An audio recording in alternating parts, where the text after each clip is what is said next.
midnight hammer, where the United States went in and struck 3 nuclear sites in Iran. So Donald Trump will be meeting his national security team. Iran is warning that the response is going to be proportionate.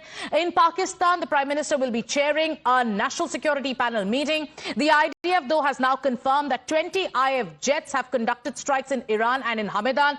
US is also warning against Iran when it says that it will close Hormuz. It is calling it economic suicide. US is also telling China that it should curb Iran and it should rein in Iran on the Hormuz threat. New York currently is on high alert after Operation Midnight Hammer. Now, there are also anti-war protests that were witnessed on the streets of New York. Meanwhile, the United Nations' nuke watch body will be holding an emergency meeting today. In fact, Paris is saying that, I beg your pardon, Macron is saying that Paris did not take part in the strikes in any way. We have our guest joining us today, Ariel Whitman, who is the op-ed editor at Globe's newspaper and the host of Western Spirit podcast. And we also have Achal Malhotra, former diplomat, is joining us. Good morning, gentlemen. But before I come to you, let me go across to the latest that people are talking about with regards to Donald Trump's MIGA message. What is the MIGA message? That's the first input that we are breaking here on the broadcast. Donald Trump has openly floated the idea of regime change. This is a remark that's rocking the narrative from inside his very team.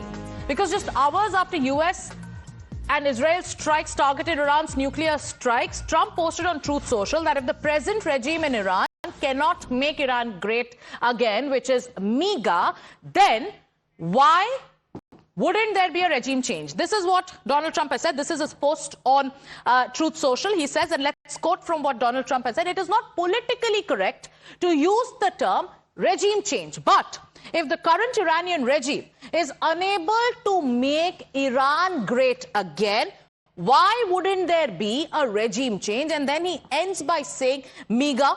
So Donald Trump now talking about regime change, while officials in the United States have constantly said that that was not the very objective of the strikes on Iran. Gentlemen, opening this up, my colleague Priyank is also with us.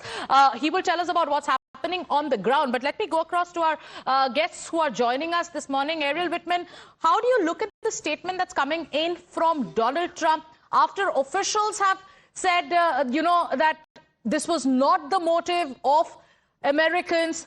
Is Donald Trump's regime change call a deliberate strategy, or do you think this is another flip-flop that could lead to further escalation?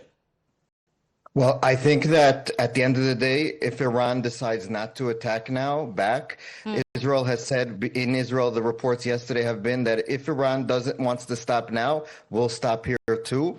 So we can just stop. We've destroyed their nuclear weapons. There are reports that they somehow smuggled some uranium out, but they can't do anything with it at this point because all their scientists are dead. Their facilities are destroyed. If they want to stop now, no one will do any regime change. They can go back to do whatever they want to do. If they do hit American targets, if they do keep on hitting Israeli targets, Israel and the U.S. will probably go after the regime's facilities, structures of government structures. They'll go after the Basij, the secret police. They'll go after government facilities. So it all depends on what Iran does at this point. Iran is totally humiliated, and they're going to try to save face somehow. And that's when a country is most dangerous, especially if they're a dictatorship like Iran.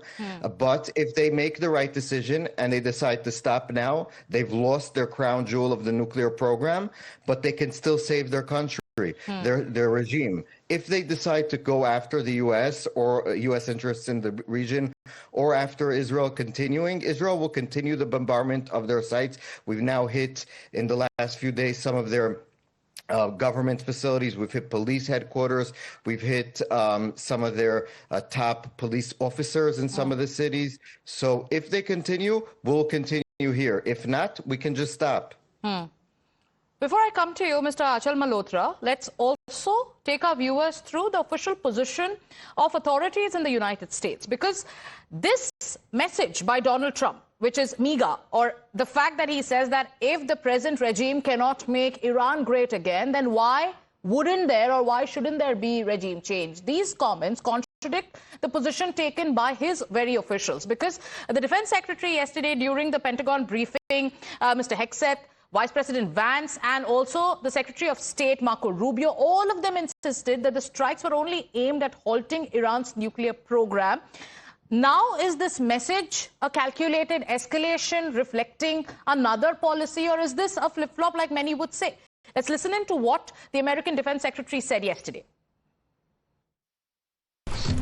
What will be your next step if Iran or militias under Iranian influence